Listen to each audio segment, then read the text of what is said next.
মিশ্র খাদ্য তৈরি করতেছি মোট 500 কেজি। এই খাবারটা মূলত তৈরি করার পিছনে মূল কারণ হচ্ছে গরুর খাবারের অনেক দাম। বর্তমান বাজারে একটা ভুসির বস্তা 2800 থেকে 2900 টাকা। আসলে এইভাবে যদি গরুর খাবারের দাম বেশি হতেই থাকে আমরা কিন্তু খামারিরা টিকতে পারবো না। তবে আমরা যেহেতু প্রান্তিক পর্যায়ে বসবাস করি, ধান, গম, ভুট্টা ইত্যাদি সব কিছু আমাদের হাতের কাছেই। এই জন্য মূলত এই ভিডিওটা করতেছি। আমি যেভাবে আমার গরুকে মিশ্র খাদ্য তৈরি করে খাওয়াই, এটা আমি আজকে আপনাদের মাঝে শেয়ার করার চেষ্টা করব। এখন ভুট্টার সিজন চলতেছে, আমি মূলত কিছু ভুট্টা কিনতেছি। এই দেখেন, এটা হচ্ছে আমাদের এলাকা, এখন মূলত ফুল সিজন চলতেছে। আমাদের এই প্রান্তিক পর্যায়ে সব কিছুই পাওয়া যায় হাতের কাছে, যেমন ধরেন ধান, গম, ভুট্টা এগুলো আমাদের এলাকাতেই উৎপাদিত হয়। তাহলে ভুট্টা যদি আমাদের এলাকায় তৈরি হয় তাহলে আমরা কম দামে ভুট্টা কিনতে পারবো। সেই ভুট্টা যদি বাজার মজুত করে রাখতে পারি, এটা আমরা লং টাইম পর্যন্ত গরুকে খাওয়াইতে পারবো। আমি মূলত প্রায় 100 মণ প্লাস ভুট্টা কিনছি।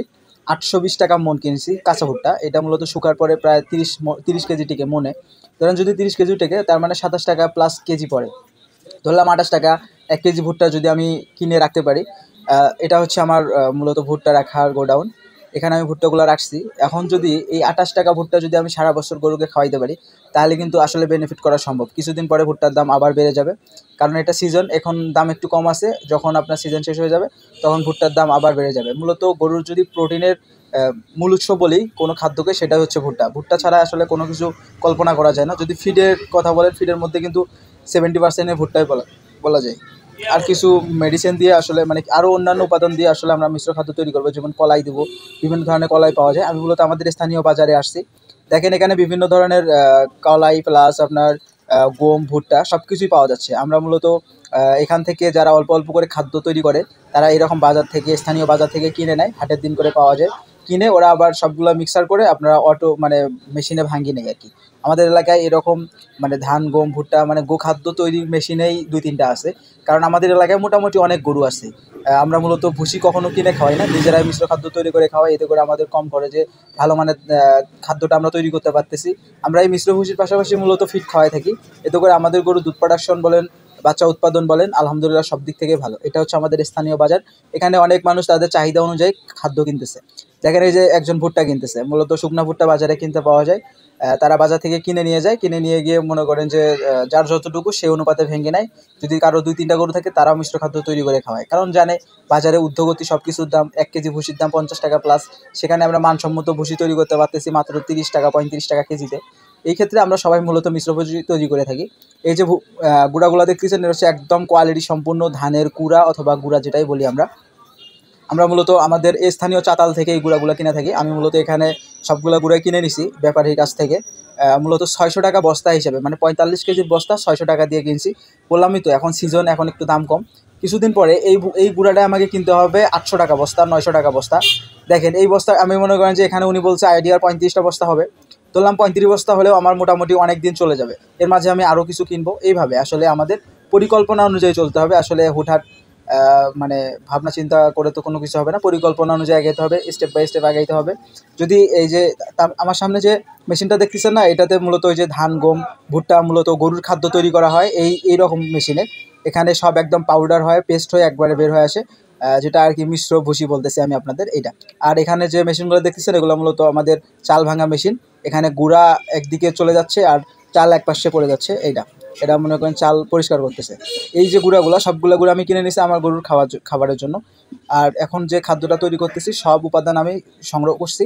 যেমন এখানে আমি দিছি, এখানে মূলত 500 কেজি দানাদার খাদ্য তৈরি হচ্ছে। এখানে ভুট্টা আছে 200 কেজি, গম আছে 100 কেজি, মুসুর ভুসি আছে 80 কেজি, খৈল আছে 20 কেজি, ধানের কুড়া আছে 100 কেজি, ডিসিপি আছে 5 কেজি, রুমেন দেওয়া হয়েছে 500 গ্রাম। ডিসিপি প্রতি 100 কেজিতে একটা, রুমেন 100 কেজিতে একটা।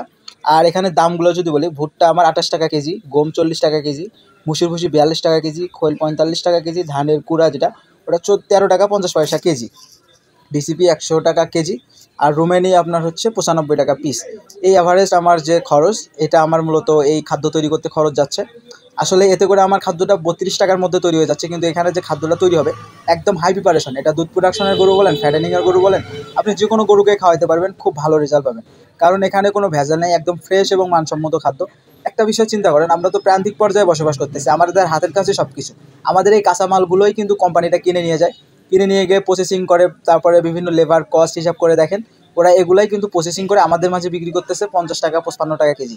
আর সেখানে আমরা নিজেরাই সংগ্রহ করতেছি, নিজেরাই উৎপাদন করতেছি, সংগ্রহ করতেছি, সেখানে আমরা নিজেরাই কিনে আমাদের গরুর খাদ্য তৈরি করতেছি। এখানে তো অনেক কম হবে, এটা স্বাভাবিক ব্যাপার। আর যে খাদ্যটা হচ্ছে, এটা যদি আপনি দেশি গরুকে খাওয়ান, কোনো ফিড খাওয়াইতে হবে না, তাতেই গরু দ্রুত মোটা তাজা হয়ে যাবে। আর যদি দুধের গাভীকে খাওয়ান, যদি বিদেশি গাভীকে খাওয়ান, উন্নত জাতের গাভীকে খাওয়ান, তাহলে এর পাশাপাশি ফিড খাওয়াইতে হবে। ভুসির চাহিদাটা এই ভুসিটাই মিটাবে, তার থেকেও ভালো রেজাল্ট পাবেন। এটা একদম মানসম্মত একটা খাদ্য। এটা বলা যায় অথেন্টিক কোয়ালিটি বলা যায়, এর মাঝে কোনো ভেজাল নাই, একদম কোয়ালিটি সম্পূর্ণ একটা খাদ্য। এভাবে খাদ্য তৈরি করলে আসলে কখনোই গরু ভেজাল খাদ্য পাবে না। গরুর চেহারা অনেক সুস্থ থাকবে, সুন্দর থাকবে, রোগ প্রতিরোধ ক্ষমতা ভালো থাকবে, দুধ প্রোডাকশন, মাংস উৎপাদন, ফ্যাটেনিং, ইনশাল্লাহ সব দিক থেকে গরু ভালো থাকবে। আমি এইভাবে আমার গরুগুলোকে আজকে 3 বছর যাবৎ গরু লালন পালন করতেছি, মূলত নিজের খাদ্য নিজে তৈরি করতেছি। এতে করে আমার অনেক কম খরচে আমি দানাদার খাদ্যটা তৈরি করতে পারতেছি। আমার প্রতি মাসে খাদ্য বাবদ অনেক টাকা খরচ হয়ে যাইতো, কিন্তু এইভাবে তৈরি করার ফলে আমার দানাদার খাদ্যের দাম অনেক কমে গেছে এবং কোয়ালিটি সম্পন্ন খাদ্যটা খাওয়াইতে পারতেছি। এই খাদ্য খাওয়ার ফলে যদি কখনো আপনার কাঁচা ঘাস নাও থাকে, কম থাকে, তারপরেও আপনার গরুর কোনো গ্যাপ হয়ে যাবে না। আর শুধু ভুসির সাথে যদি এটা তুলনা করি, ভুসি হচ্ছে ভাত স্বরূপ, আর এটা হচ্ছে বিরিয়ানি স্বরূপ। এর মধ্যে নাই এমন কোনো কিছু নাই। আর ভুসিটা শুধু একটা আইটেম দিয়ে তৈরি, আর এর মাঝে অনেক অনেক আইটেম আছে। এই জন্য এই খাদ্যটা দেখতেও যেমন সুন্দর হয় যখন তৈরি করার পরে, এবং গরু খায়ও অনেক ভালো। গরুর অনেক সুন্দর থাকে আর কি, গরুর খাওয়ার রুচি অনেক ভালো থাকে। এই ছিল আজকের মূল ভিডিও। যদি আমার ভিডিও ভালো লেগে থাকে অবশ্যই চ্যানেলটা সাবস্ক্রাইব করবেন, লাইক কমেন্ট শেয়ার করে আমার পাশে থাকবেন। আমার জন্য, আমার পরিবারের জন্য এবং আমার খামারের জন্য সবাই দোয়া করবেন। আল্লাহ পাক যেন সব সুস্থ রাখেন, ভালো রাখেন। আপনারা সবাই ভালো থাকেন, সুস্থ থাকেন, দোয়া এবং শুভকামনা। সবাইকে আসসালামু আলাইকুম ওয়া রাহমাতুল্লাহি ওয়া বারাকাতুহু।